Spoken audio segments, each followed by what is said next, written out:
¿Qué tal? Buenas noches. Bienvenidos a Espiral. La desigualdad, en este programa lo hemos tratado muchas veces, es el principal problema de nuestro país. Y existen dos herramientas que en el mundo, en las sociedades humanas, han servido para mejorar los niveles de igualdad. Una es la política de educación y la otra, fundamental, es la política de salud. Una enfermedad grave en una familia puede hacer que todas pierdan su patrimonio. Desde esta perspectiva, el mundo ha ido avanzando para colocar el derecho a la salud como una potestad inalienable. Ahora, una cosa es poner ese derecho en la Constitución y otra cosa es volverlo materialmente posible. Las instituciones de salud en nuestro país, sobre todo desde los años 80, se han venido adaptando para garantizarnos a todas y a todos el ejercicio de la salud. No siempre con buenos éxitos, pero hay que reconocerlo, con un avance sobre todo en la última década con la creación del Seguro Popular. Hoy hablaremos con el secretario de Salud, Salomón Chertorivsky, a propósito de la política de salud, de dónde venimos y a dónde vamos. Y nos tenemos una muy buena mesa crítica justamente sobre esta política. Comenzamos.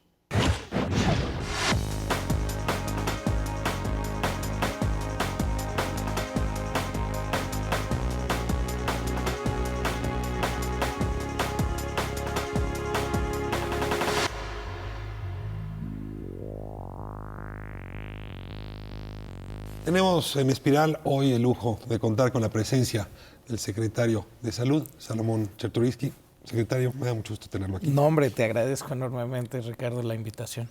Ya habíamos estado en el pasado hablando del Seguro Popular. Sí. Y hoy quiero aprovecharlo. Es una serie de programas que estamos haciendo de cierre de administración. Pero quiero aprovecharlo para que dimensionemos en este espacio cómo ha ido avanzando la protección a la salud de nuestro país.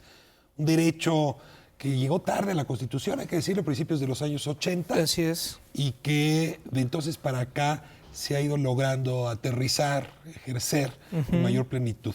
Y yo quisiera que me ayude a explicar cómo llegamos al sistema de salud que por lo pronto se construyó en México durante el siglo XX. Claro que sí. Y me parece además pertinente empezar haciendo un poco de historia, porque luego somos un poco dados a pensar que las cosas se generan de un momento a otro. No, ni listas, el pasado no existe.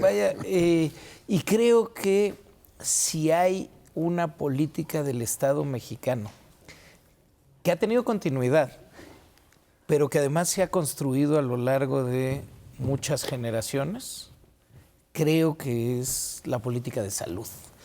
Pero vamos a la historia. A ver, este es un país que apuesta muy fuerte con la creación del Instituto Mexicano del Seguro Social, con la creación del ISSSTE, que tiene éxito esa política, pero que en los años 80 empezamos a darnos cuenta que no alcanza. Sí. Digamos, ¿en qué radicó el éxito y dónde en los años 80 nos dimos cuenta que faltaba un largo tramo y por eso se reformó la Constitución? Déjame quizá irme un pasito todavía para atrás, porque creo que nos puede ayudar a situarnos a lo que ahorita tú construyes.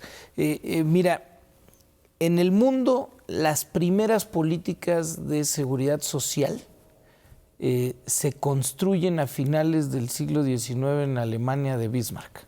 Por eso se llama el modelo bismarckiano. Por eso se le conoce al modelo.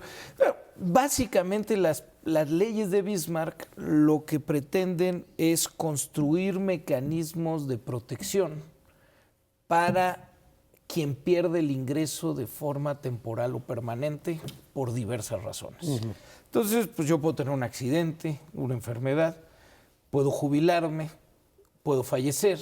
Entonces, ¿cómo genero una red de protección que me permita a lo largo de mi vida productiva ir ahorrando de manera colectiva o solidaria? Sea para retirarme o sea para la salud. O tener un accidente o, reitero, perder el ingreso de forma temporal o permanente.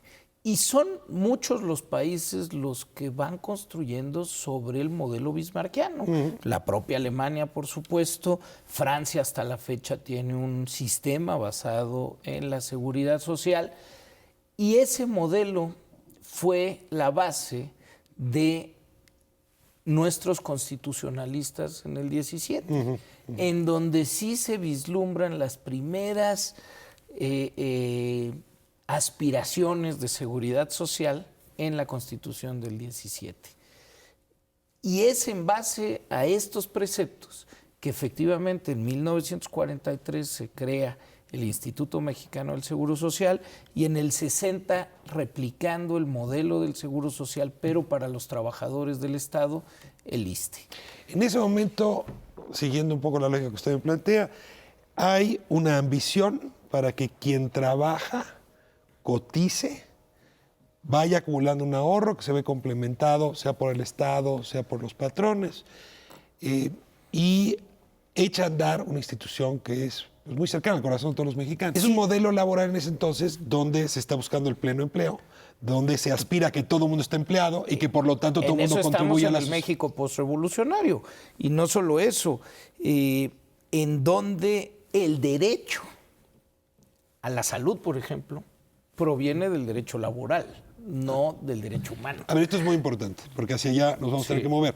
Es decir, derecho al empleo o ejercicio de un empleo y acceso a la salud van de la mano. A partir en los años 80 nos damos cuenta que hay muchos pues que trabajan pero no cotizan porque están en la informalidad o porque entraron en crisis. Si regresamos a esta construcción otra vez, que no es nada más mexicana, ¿no? Que es una evolución que ha tenido el mundo, quizá un punto en donde debemos de situar un momento importante es en el 42 con el Plan Beveridge en Inglaterra, en donde exactamente lo que estás diciendo sucede en el fervor de la Segunda Guerra Mundial y es, pues está muy bien el sistema bismarckiano, pero hay gente que quedó fuera.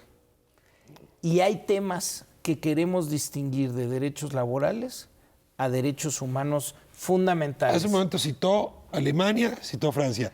Inglaterra en ese momento lo que hace es generar un sistema para todos, independientemente si se tiene trabajo o no. Dice, a ver, ¿qué cosas tú quieres darle a tus ciudadanos? Y definamos cuáles de esas deben de ser derechos exclusivos a un estatus laboral o un privilegio de tu capacidad de pago. Financiados con impuestos. ¿Qué cosas son para todos? Y una de las que define el Plan Beveridge que son universales es el acceso o la protección a la salud. Es decir, en Inglaterra se rompe por primera vez la idea de que la protección a la salud venía aparejada a tus capacidades de pago o bien tu estatus laboral en el momento. Y se crea en ese momento en Inglaterra el primer sistema de salud universal, digámoslo así. ¿Por qué tardamos tanto en México en asumir que nos convenía más un modelo como el inglés a un modelo bismarckiano? Mira, yo creo que todavía no lo hemos acabado de decantar. En su totalidad, lo que Pero en 83 se introduce en la Constitución el derecho. Ahí viene una tema importante. Y efectivamente es en 1983 donde al artículo 4 constitucional se le agrega el derecho a la protección a la salud de todos los mexicanos. Y se vuelve obligación del Estado. Se vuelve pues una garantía individual que el Estado tiene que buscar las herramientas para poder instrumentalizar la política pública. Las crisis de los años 80 y 90 provocan que mucha gente en México se vaya o bien al desempleo o bien a lo que se llama la informalidad, es decir, empleos que no tienen prestaciones sociales. Principios de la década de este siglo, la primera década de este siglo, un porcentaje muy amplio, al menos una quinta parte de las familias perdían todo su patrimonio si les caía encima una enfermedad catastrófica para alguno de sus miembros o para el propio jefe de familia. Y ahí es justamente el secretario Frank, ya con el gobierno de Vicente Fox, que empieza a insistir, necesitamos movernos al esquema inglés. Efectivamente, en el año 2000, Julio Frank, después de muchos estudios que ya se habían realizado alrededor de cómo se estaba efectivamente dotando de servicios de salud a la población mexicana, encuentra cosas bien importantes. Primero, efectivamente hay un problema de gasto de bolsillo, es decir, todavía lo que pagamos los mexicanos de la cartera mucho. Pero lo más preocupante... O sea, para médicos particulares, para farmacia... Medicina, incluso pago importante de cuota de recuperación en las unidades médicas públicas. Y entonces, no solo el gasto de bolsillo era alto, sino lo más preocupante, el gasto catastrófico, es decir, el gasto que puede generar el empobrecimiento de una familia. De un cáncer, el Entonces estamos hablando de las enfermedades de alta especialidad. Y lo interesante es que casi 3 millones de familias anualmente se empobrecían derivado de gastos de salud al iniciar este siglo. Ahora, ahí hay un dilema. Irse al modelo inglés, donde fusionas todas las instituciones de salud, las municipales, las estatales, las nacionales IMSS, o creas un sistema para atender a esos 3 o 6 millones de familias que volvieron después. ¿Cómo se toma esa decisión? Digamos, sí vamos al modelo inglés, pero con distintas instancias. Mira, Ricardo, yo creo que lo que sucedía es que no podías de un día a otro hacer todo. Es decir, la divergencia en recursos públicos invertidos en un sistema y otro era tremenda, ¿no? O sea, déjame en el sistema de salud pública, ¿cuánto? ¿1 peso y cuánto en el IMSS? Déjame dar una idea, porque además me parece que ilustra otro de los puntos que son relevantes en esto. Es los impuestos de todos pagaban en el año 2000 o poníamos todos 4 veces más recursos para atender a un derechohabiente del IMSS que para atender a un mexicano que no es derechohabiente. Es decir, no estamos hablando de cuota obrero patronal, sino lo que el Estado mexicano pone para atender a uno era 4-1. Y no solo eso, sino ese peso que se destinaba a atender a los mexicanos que no tenían seguridad social, se distribuía de manera muy irregular y muy inequitativa dependiendo de las entidades federativas. Había entidades federativas que podían recibir 8 veces más recursos para atender al mismo mexicano que otras entidades. Entonces el sistema en su conjunto era muy desequilibrado y muy desigual y le faltaban recursos de manera importante y de manera clara. En el 2003, Julio Frenk reforma la Ley General de Salud, en donde crea el sistema de protección social en salud, lo que conocemos como el Seguro Popular, y ese es el punto de entrada de una política pública clara para poder hacer efectivo el derecho a la salud concebido en el 83. Datos. ¿Cuántos mexicanos se vieron beneficiados? ¿Cuánto aumentó la apuesta económica, la inversión del Estado para el Seguro Popular? Y, digamos, el alcance hoy en instancias, hospitales, médicos de este esfuerzo. Sí, mira, de ese 2004 que entra en vigor las modificaciones a la ley, al día de hoy, finales del 2012, hay casi 53 millones de mexicanos afiliados al Seguro Popular. Hoy por hoy, la institución de financiamiento a la salud más grande con la que cuenta el país. Millones de mexicanos que anterior al Seguro Popular no contaban con un mecanismo público de financiamiento para hacer frente a sus necesidades de salud. Que implica que no son nombres en un padrón, no es que, bueno, vamos a afiliar. No, hay un compromiso del Estado explícito en la ley de aportar recursos por cada una de las personas que estén afiliadas. ¿Qué quiere decir esto? Que a partir de que va creciendo la afiliación de manera progresiva del año 2004 a la fecha, se van incrementando los recursos que se invierten al sistema de salud. ¿Qué dimensión tiene esto? Cerca de 1.5 puntos porcentuales del Producto Interno Bruto. Es lo que hoy está invirtiéndose. Eso es el adicional que se invirtió para poder atender a los afiliados del Seguro Popular que hoy tiene esto. Y ese recurso pues, se ha invertido en la construcción de más unidades médicas, en la remodelación de otras, en el equipamiento, en la contratación de más médicos, en la contratación de más enfermeras. En el nivel de cobertura, ¿cómo está? Porque, por ejemplo, veía cifras para poblaciones indígenas, no se ha logrado una cobertura igual, pero que en zonas populares o ciudades medias o zonas rurales cerca de ciudades, la cobertura ha sido muy importante. Yo te diría, de facto, todos los mexicanos ya estamos cubiertos. ¿Por qué? Las condiciones están dadas. Porque a pesar de que no tengas tu afiliación, hoy ya tenemos registrados un poco más de 107 millones de mexicanos que tienen algún tipo de mecanismo para financiar su salud, ya sea IMSS, ISSSTE o Seguro Popular, básicamente. Bueno, ¿dónde están los que no? ¿O dónde, por qué en las cifras del censo 2010 había gente que no manifestaba tener? Primero, de 2010 a 2012 se incrementó de manera importante la afiliación al Seguro Popular. Segundo, hay una parte muy dinámica. Tú puedes perder tu empleo con un patrón y en lo que te afilias, en fin, hay una parte natural que es normal.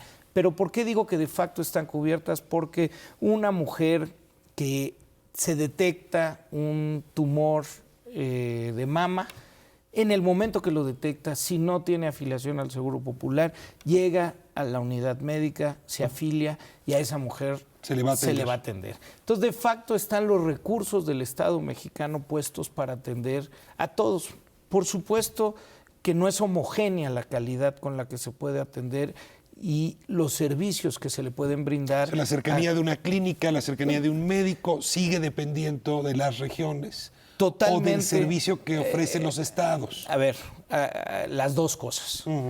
Por un lado, desde el año 1997 los servicios de salud del país se descentralizaron.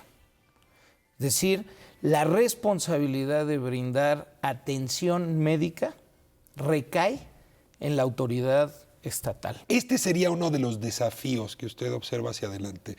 Una mejor, no solamente una mejor calidad, sino una homogenización de la calidad del servicio de salud. Mira, Ricardo, el primer gran reto, tú y yo lo hemos platicado en otras ocasiones, está en mover el sistema por completo de un sistema que se construyó para ser curativo a un sistema que tiene que ser eminentemente preventivo. A ver, lo tengo ahí. Querría decir que la apuesta de la política de salud hacia adelante tendría que dedicarse a la prevención. Por eso la insistencia con los spots que escuchamos en radio, que lo fundamental es tomar medidas para no caer en esas enfermedades así catastróficas. Es. Mira, déjame ponerlo muy simple. Hacerse exámenes con frecuencia. Con lo que hemos ganado, este siglo es muy, muy paradójico en ese sentido, porque el siglo pasado se más que duplica la esperanza de vida al nacer de los mexicanos. Dejamos atrás... Andábamos en 50 años y acabamos en 74. Pues a ver, 1910 la esperanza de vida al nacer en México eran 27.4 años. Hoy es 76.9. Estamos envejeciendo. Nos volvemos una población que vive más y al mismo tiempo envejece. Cambiamos de enfermedades. Cambiamos de tipo de enfermedades. Y esas enfermedades, que por supuesto son más costosas, y es decir, con esas enfermedades somos un poco hoy sujetos de nuestros propios éxitos, ¿no? En fin.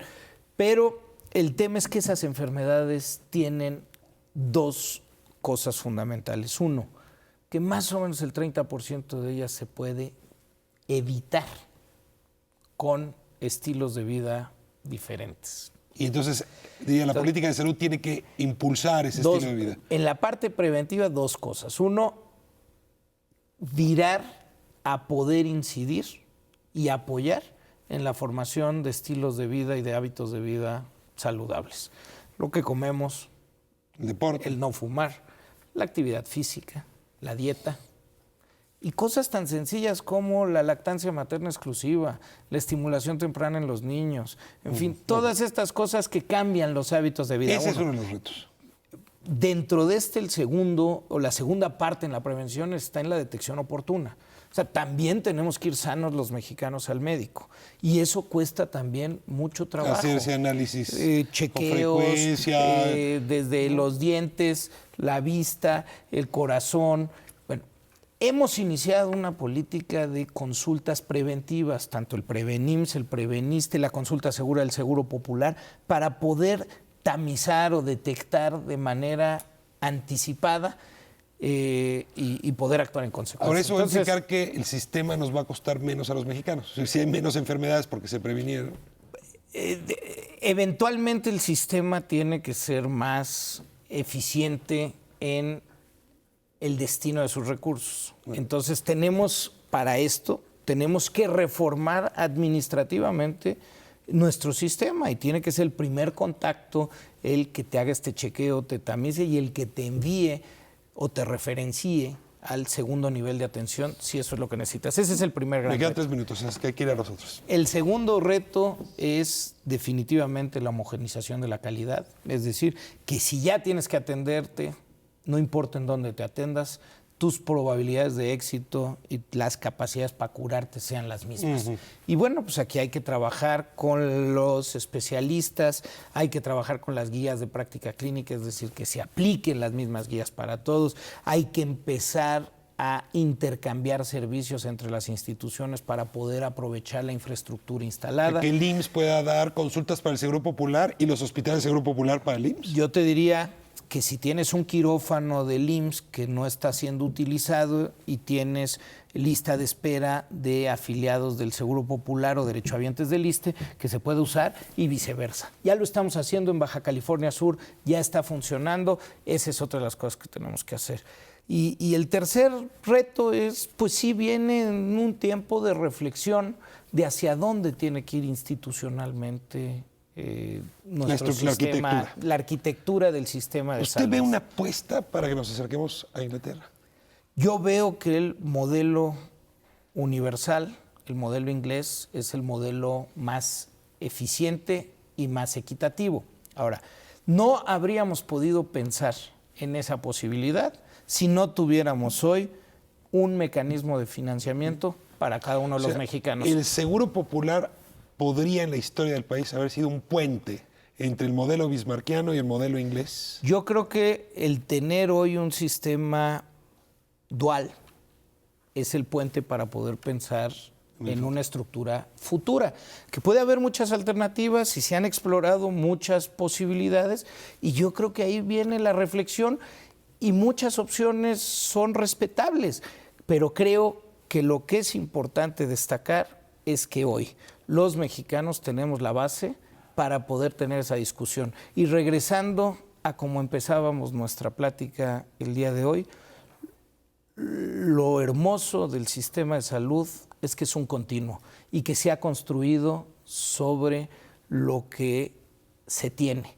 Y creo que hoy lo que tenemos es verdaderamente algo que nos debe de enorgullecer. Última pregunta, casi de sí o no. ¿Este es el principal logro de los 2 sexenios panistas? Yo estoy convencido que en materia social, los avances en salud y la estructuración de un sistema de protección para las y los mexicanos que antes no tenían es definitivamente un parteaguas en la historia de nuestro país. Señor secretario, muchísimas gracias. Muchas gracias. Regresamos en un momento para platicar con los analistas y también justamente con el director del Seguro Popular y a partir de esta entrevista poder completar nuestras reflexiones. Quédese con nosotros.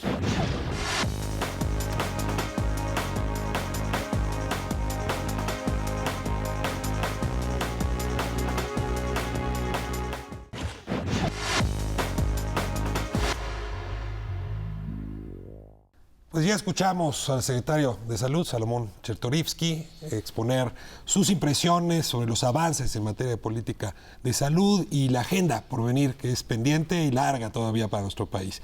Y ahora continuamos en esta mesa con especialistas y con quienes conducen también la política de salud. Les doy la bienvenida, les agradezco muchísimo que nos acompañen aquí en Espiral y como es tradición les pido que ustedes se presenten. David, comenzamos con usted. Muchas gracias, Ricardo. Buenas noches a todos los televidentes. David García Junco Machado, soy licenciado en Administración Pública por el Colegio de México, hice mi posgrado en Política Pública, me he dedicado al estudio de la política social, actualmente soy el comisionado nacional de la Comisión Nacional de Protección Social en Salud, que es el Seguro Popular. Efectivamente. Me da mucho gusto de tenerle aquí. Ciro Murayama, bienvenido de vuelta a tu casa. Muchísimas gracias, Ricardo. Pues yo soy Ciro Murayama, profesor de la Facultad de Economía de la UNAM y desde ahí coordiné el estudio a invitación de la Secretaría de Salud sobre los determinantes sociales de la salud en México, que está por aparecer en el Fondo de Cultura Económica. Lo digo como lo pienso, quizá el mejor especialista en materia de salud que yo conozco. No sabes cómo te agradezco que estés aquí. Pues muchas gracias. Enrique Cárdenas, bienvenido de nuevo también a tu casa. Ricardo, muchas gracias. Soy Enrique Cárdenas, estudio economía y aunque me he dedicado a historia económica, últimamente me he metido mucho más a cuestiones de política pública, y por el trabajo en el Centro de Estudios Espinosa Iglesias es que hemos entrado en esta propuesta de reforma hacendaria junto con una reforma del sistema de protección social, y bueno, dentro de él pues desde luego está el asunto de salud. Por eso estamos acá. Pues entremos directo al grano. Este programa trata de ver el avance en la política de salud y sus perspectivas desde el 2000 y lo que vendrá. En el 2000, un trabajo, un estudio que encargó el aquel entonces secretario Frenk, decía que por lo menos 1 de cada 5 familias en nuestro país perdía prácticamente todo su patrimonio para salvar a un miembro que había entrado en algún asunto de enfermedad catastrófica. La desigualdad en materia de salud era amplia, y sí les pediría que me ayudaran a colocar el diagnóstico de entonces para luego ir viendo cuáles han sido los avances puntuales en la materia. ¿Y quién quiere abrir? Mira, yo creo que la perspectiva, efectivamente sí ha habido una gran mejora en términos de los gastos catastróficos que realizaban las familias. Pero yo creo que era mucho más lo que teníamos, o mucho más la problemática que teníamos en el 2000. Un gran rezago en inversión en el sector salud, fundamentalmente en la Secretaría de Salud. Los estados la operan, pero un gran rezago en la inversión.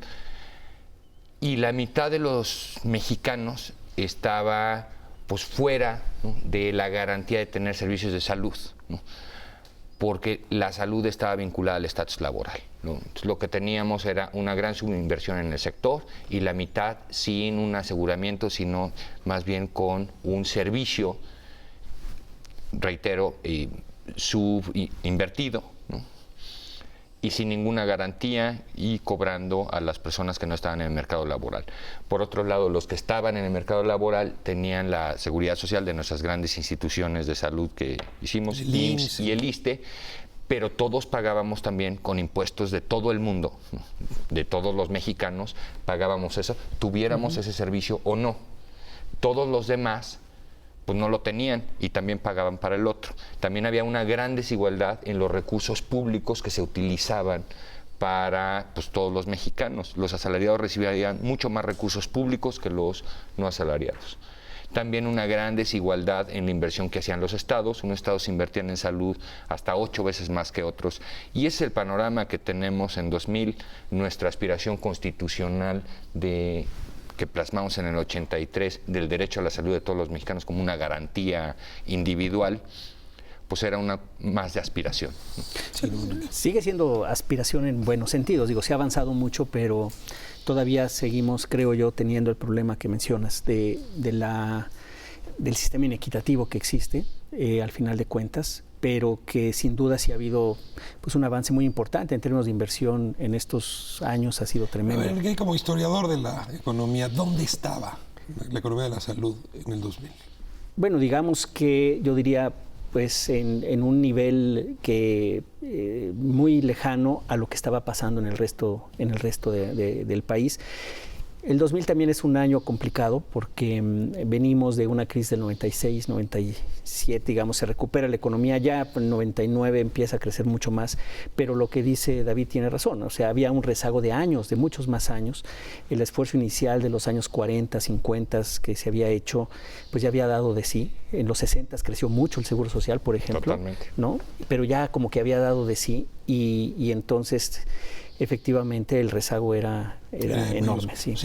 Yo creo que estaba dominado y está el tema de la salud por un tema que cruza toda la vida de este país, que es la desigualdad. Y esa desigualdad la podemos ver entre regiones, como decía David, entre individuos, según su estatus laboral o no, pero también pues hoy sigue ocurriendo que una persona que vive en un estado accede vía Seguro Popular, por ejemplo, a un tipo de servicios de salud muy diferente en calidad al que accede en otra localidad. La disposición de medicamentos es distinta y sigue habiendo pues brechas entre lo que son los paquetes de atención de salud de la Seguridad Social, del IMSS y del ISSSTE y del resto. Teníamos y tenemos un gasto bajo en salud. Se ha corregido de manera importante, ha crecido, pero por ejemplo, sigue siendo México un país donde la mayoría del gasto en salud es privado. Y perdón, creo que esa es una parte que en los últimos años ya no es tan cierta como si lo era. ¿Se privado es gasto de bolsillo de los particulares? Podemos tener gasto de bolsillo, gasto a través de seguros privados, que eso es muy poco, entiendo está como por el 4% del total del gasto y sigue siendo básicamente de bolsillo, aunque ha disminuido el gasto catastrófico. Pero el problema está en que tenemos un esquema donde todavía el grueso del pago se hace cada quien según sus necesidades y no sus capacidades, que sería un esquema, digamos, más igualitario. Bueno, nos ganan las ganas, sí, de entrar a la parte de la propuesta, pero déjenme dejarlos un momento en el tema del diagnóstico. Es decir, el escenario en 2000 por un desgaste en la infraestructura y falta de inversión, por la fragmentación, por la división de los beneficios dependiendo si se está en el mercado laboral formal o informal, era, digamos, en buen sentido catastrófico. Sí. Y no era con el tema educativo, en esto sí era una catástrofe ruidosísima. El gobierno de Vicente Fox lanza la propuesta del Seguro Popular. El secretario Frenk se empeña en incrementar el gasto público en salud y en lanzar el sistema. Digamos, ¿cómo arrancó el Seguro Popular y qué ha ido implicando en estos 12 años el Seguro Popular para la salud en el país?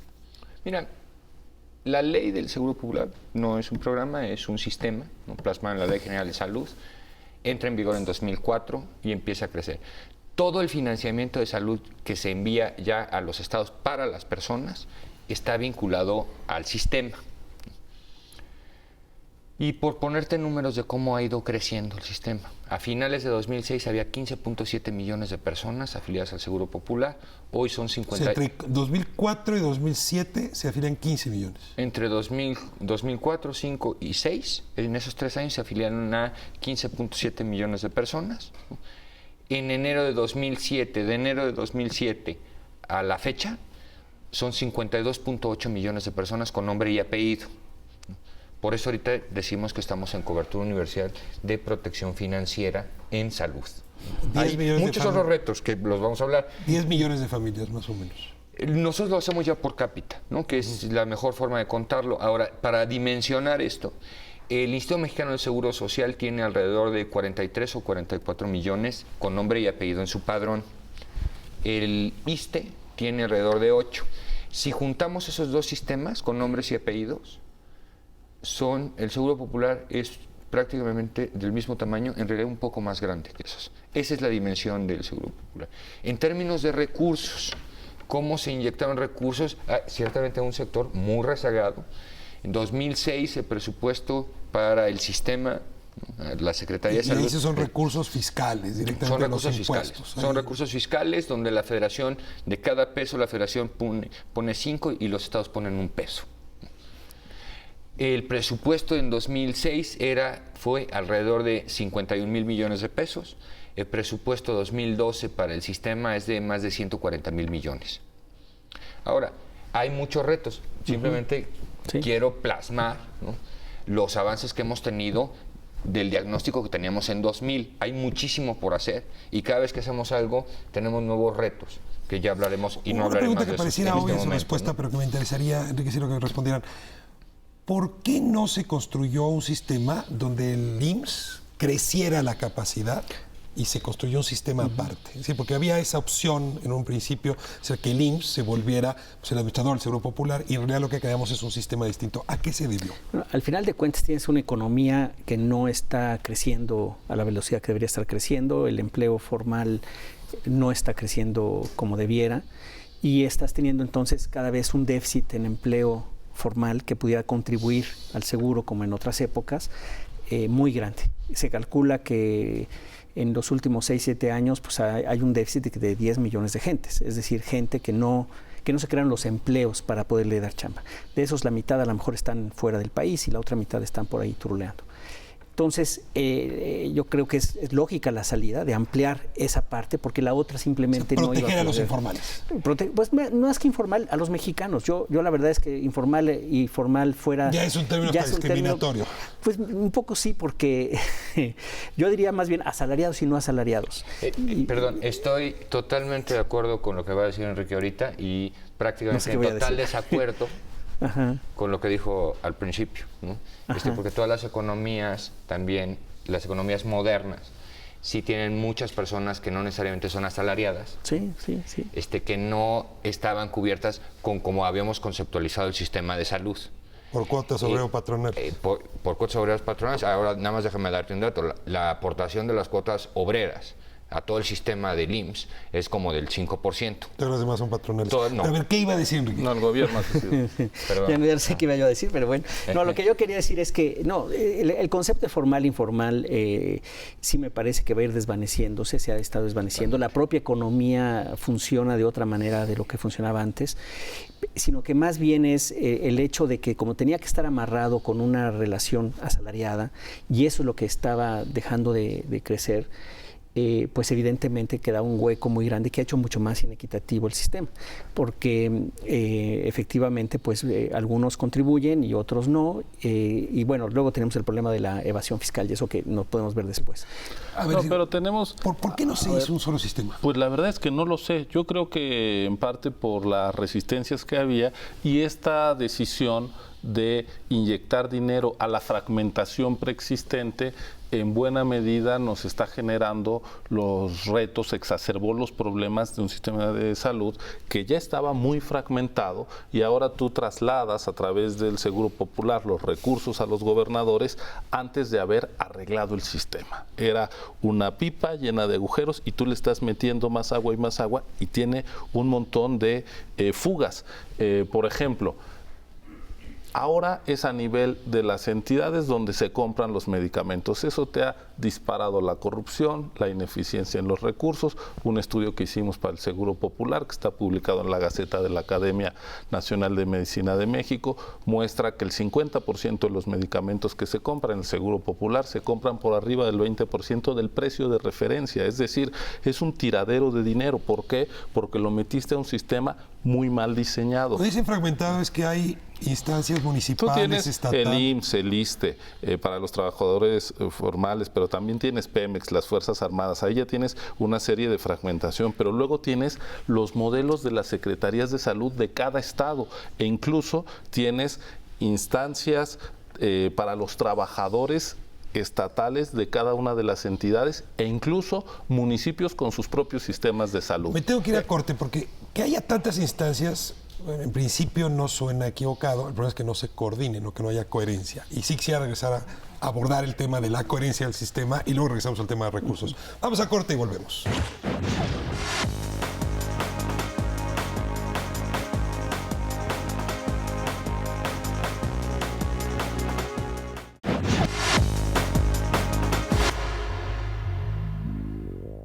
Estamos de vuelta en Espiral hablando del futuro de la política de salud de nuestro país. Bueno, aquí hacen un diagnóstico que es un poco preocupante. Teníamos fragmentación en el 2000, aportamos más recursos, creamos más programas, pero la fragmentación no se ha resuelto y hay fugas y falta de eficacia que se antoja puede ser una agenda hacia adelante. A ver, pero creo que esto y sí es muy importante resaltarlo.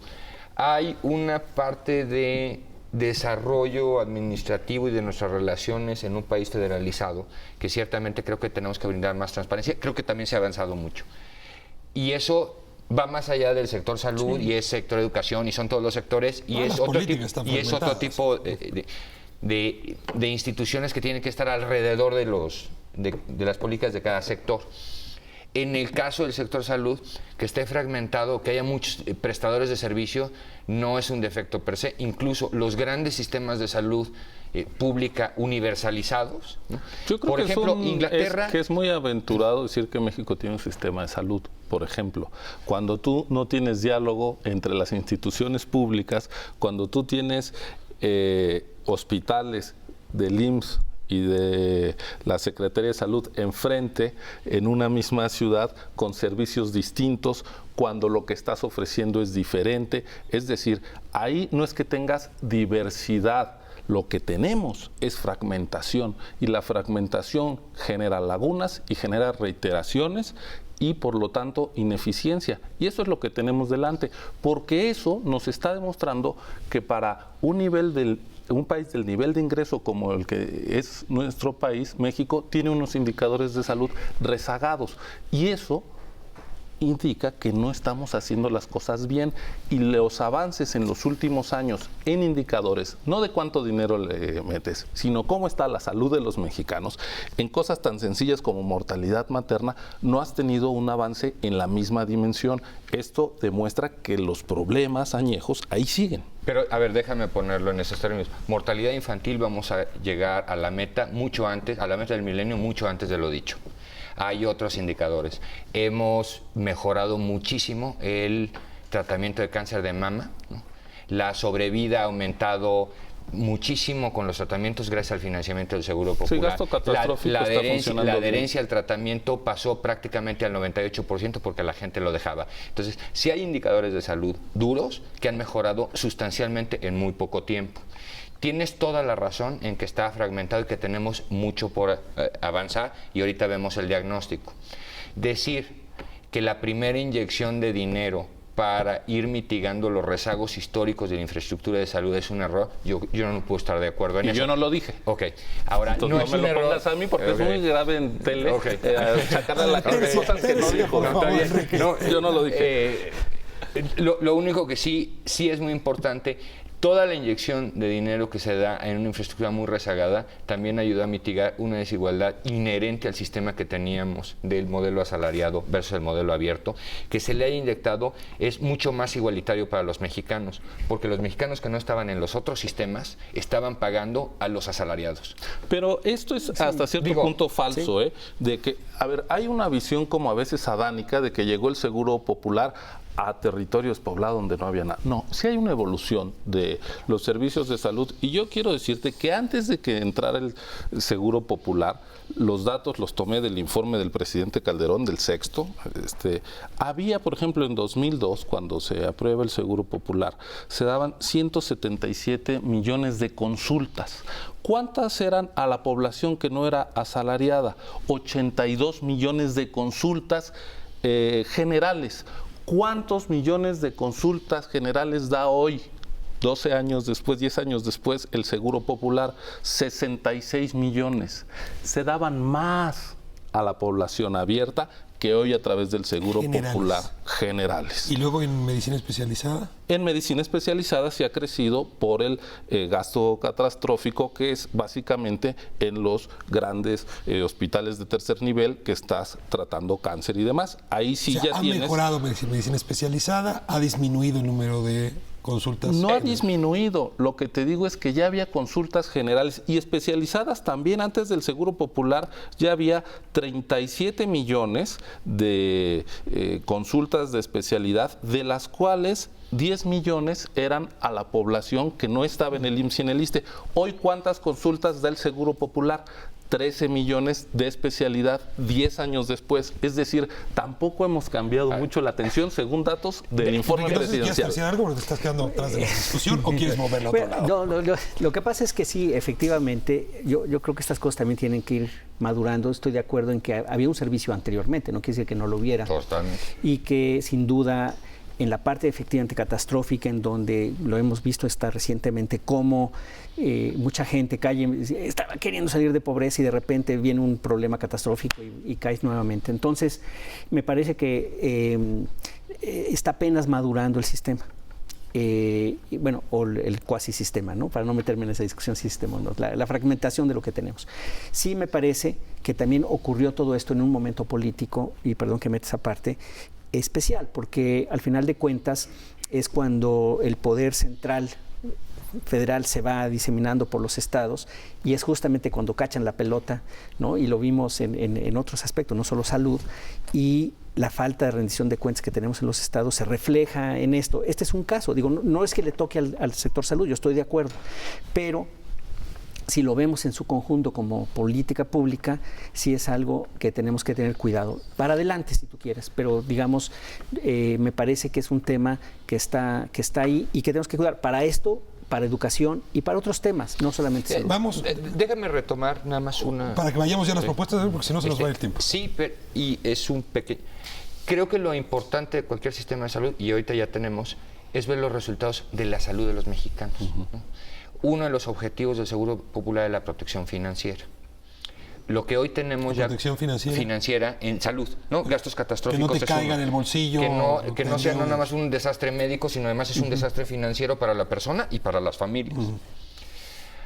En zonas urbanas, el gasto catastrófico medido como el 30% de los ingresos, medido como el 40% de los ingresos, y el gasto empobrecedor disminuyó en promedio más del 80% de lo que era el último estudio que tenemos. Lo que gastaban las familias. Las familias que entraban en gastos catastróficos, si era de, imagínate, 3%, ahora disminuyó a 0.5%. Más o menos esa es la proporción, como el 80%. En zonas rurales, donde el acceso es dentro de 10 kilómetros a la redonda, se fue a cero el gasto catastrófico. Nos plantea un reto de 5,000 habitantes. De algunas zonas, ¿no? Que por su lejanía, por la dispersión geográfica, tenemos que mejorar el acceso a la salud. A ver, vamos hacia allá, porque necesitamos entrar en el plano de las propuestas, de hacia dónde tiene que conducirse ahora la política de salud. Y pongo un dato a partir de lo que estás diciendo. Alrededor del 38% de las comunidades indígenas siguen reportando falta de acceso a la salud, que es un porcentaje altísimo, digamos. Y claro, son poblaciones de 5,000 habitantes puestas en la Sierra de Guerrero, de Puebla, de Chiapas. ¿Hacia dónde? ¿Dónde estaría el eje rector de la construcción de una política de salud? Estuvieran aquí enfrente al presidente electo, ¿qué le recomendarían en su ejercicio? Yo lo que me atrevería para empezar sí es hacer un verdadero sistema. Quitarle la fragmentación, que eliminaría desperdicio, que eliminaría... ¿Pero cómo la quitas? Bueno, ¿todo el estructurando? No. Yo como pienso que debería ser es, mantienes las instituciones, sí hay que meterle mecánica, por no decir cirugía, a las instituciones hacia el interior, porque tienen muchos problemas, muchas de ellas, pero que pudieran participar todos digamos, Seguro Popular, ISSSTE, IMSS, incluso el sector privado, en cierto modo, ponerlos a competir de alguna forma, que podría hacer, y de esa manera, y luego dividir por niveles también, dividir por niveles de atención, primer nivel, segundo nivel, tercer nivel, pero que hubiera un concurso de todos, y que se hable, como dice, o sea, un solo expediente médico, un solo número, que tú puedas ir a un lugar o puedas ir a otro. Es decir, darle coherencia a lo que ahorita está fragmentado. Que yo pueda ir al IMSS, al ISSSTE, que tú puedas ir a lo que yo clínica creo de salud municipal, indistintamente de dónde estoy afiliado. A lo mejor estás afiliado en uno y a lo mejor como en las Afores, quizás estás en una y si después de un rato te quieres cambiar, pues te puedes cambiar. A lo mejor en un primer momento, en el muy corto plazo, no. Pero sí creo que algo así debería ser, pero sí te debes de poder cambiar. Y me parece que eso es fundamental, o sea, meter elementos de competencia. Ahora, las Afores son un muy mal ejemplo con cómo han funcionado y cómo han logrado con el ahorro de los trabajadores. Pero yo la verdad es que soy un poco reactivo al tema de la competencia, porque no creo que se trate propiamente de un mercado y no creo que la salud sea una mercancía. Yo creo que es un derecho, como dice la Constitución, y desde ahí conviene abordarlo. Creo que no hay país en el mundo que tenga un sistema de salud universal digno de tal nombre, que no le esté metiendo por ahí entre el 6 y el 8% de su Producto Interno Bruto público. ¿Cuánto le estamos metiendo en México? 6 y más de la mitad es privado. O sea, 6%. del PIB. Estamos y en realidad abajo de la mitad del promedio mundial de los países que se han planteado este reto. Sí necesitamos, y todos los caminos conducen en México a la reforma hacendaria, ¿no? Pero ahí tenemos un problema. Es decir, no vamos a hacer milagros de la multiplicación del pan y los peces con este nivel de inversión. Y seamos conscientes. Más inversión. ¿Qué más? Creo que más que estar pidiendo mucho más dinero, tenemos que ser más eficientes en el uso de los recursos, nunca sobre el dinero. Creo que sí podríamos invertir más, pero incluso con la inyección actual, ¿no?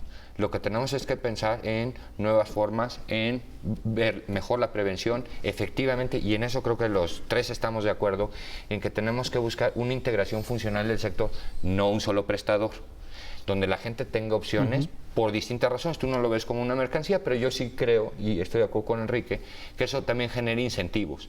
Porque el dinero, ¿no?, en términos de protección financiera en salud, el dinero es de las personas, no de las instituciones. Y esto no es caridad, es un derecho. Me quedan 3 minutos de programa y necesito acotar propuestas. Primero, incrementar la inversión. Segundo, volverla más eficiente. Me gustaría, si hay alguna idea, ¿cómo? Prevención. Y la idea del modelo es muy importante. Yo diría, tenemos que tener un médico de familia de cabecera por cada 2,000 mexicanos cerca de donde están, pagándoles bien. Hoy la mayoría de las clínicas rurales las cubren pasantes de medicina. Tenemos que tener un ejército de médicos distribuidos en el territorio que atiendan la atención, que se hagan cargo de la atención primaria, que es donde se resuelve más del 80% de los problemas de salud de la gente, porque seguimos metiendo mucho dinero al tercer nivel. Creo que es una de las especialidades, los institutos de cancerología, en fin, y no a la parte. Eso es un problema que detectamos, el problema de la influenza en un hospital de tercer nivel, porque estaba lleno un piso de enfermedades respiratorias, cuando eso se tuvo que haber detectado a nivel de terreno, ¿no? Entonces hay que invertir el sistema, hay que darle la vuelta, pasar del énfasis en la alta especialidad para acercarnos a la gente en su primer nivel. Enrique, propuesta y pasamos a yo estoy de acuerdo en lo que está comentando Ciro en ese sentido, y dijo muy de pasadita, todo esto lleva a la reforma fiscal. Y lo que sí me gustaría enfatizar es que luego he escuchado que como que para los médicos o la gente que está en el sector, pues el dinero ya está ahí en el PEP, pues ya estuvo y ya quedó. Yo diría, no, espérate, ya está el presupuesto de la Federación. Sí, tiene que llegar el dinero ahí, y para llenarlo, o sea, lo que estoy diciendo es que los médicos, que la gente nos ayuden a convencer a todos los demás de que sí necesitamos más dinero y una reforma hacendaria razonable. David, sintéticamente tus propuestas. Sí, creo que la parte de prevención sí es fundamental, ¿no? Sí tenemos que seguir curando, sí tenemos que ir con alta especialidad, pero primer nivel es como nuestra gran trinchera de lucha. No nada más por una razón financiera, sino por una razón de mejor vida para los mexicanos, ¿no? Y sí necesitamos políticas mucho más, digamos, activas de las que tenemos. Creo que la integración funcional nos permite, no un solo prestador, pero sí aprovechar las infraestructuras para no estar duplicando regionalmente infraestructuras que luego hay, ¿no? En eso estamos totalmente de acuerdo. Creo que hay que hacer esta parte gerencial, ¿no?, de diseño de estrategia antes de estar pensando en más dinero. Entonces están de acuerdo ustedes dos, a final de cuentas. Pues. A final de cuentas, pero ahorita pensar en mucho más recursos sin pensar en la parte estratégica de homologar sistemas de información, homologar los diagnósticos que hacen las distintas sistemas y que no se puedan hablar, ¿no?, en términos, porque ahorita sí es muy difícil. Meterle mucho más dinero no lo va a hacer más eficiente. Hay que pensar, y hay un reto aquí también gerencial y de estrategia médica. Pero, por ejemplo, el rezago en la infraestructura no se ha resuelto. Lo que estoy diciendo, no hay médicos cerca de la gente. Hay que contratar a esos médicos ya, porque la transición epidemiológica y demográfica no nos va a esperar a que hagamos la reforma gerencial. Pues me lo hacemos al mismo tiempo. Si pero hay una urgencia. Hay una urgencia. Creo que sí se puede, pero no podemos estar. Y hay que pensarlo. En muchos lugares sí hay que contratar más médicos, pero los especialistas no se forman en un día y hay que empezar a invertir. No, pero estamos hablando de médicos generales. Ya pusieron un tema. Yo creo que sí vamos a hacer un programa concretamente sobre primer nivel para poder entrar en mayor materia. No saben cómo les agradezco la oportunidad. Muchísimas gracias. La gracias. inteligencia puesta aquí. Y desde luego el desafío que nos muestran, porque no es menor y quizá es uno de los más importantes que tiene el país. Muchas gracias por habernos acompañado esta noche. Nos vemos próximo miércoles 9:30. Gracias, de veras, muchas gracias por habernos permitido entrar a sus hogares.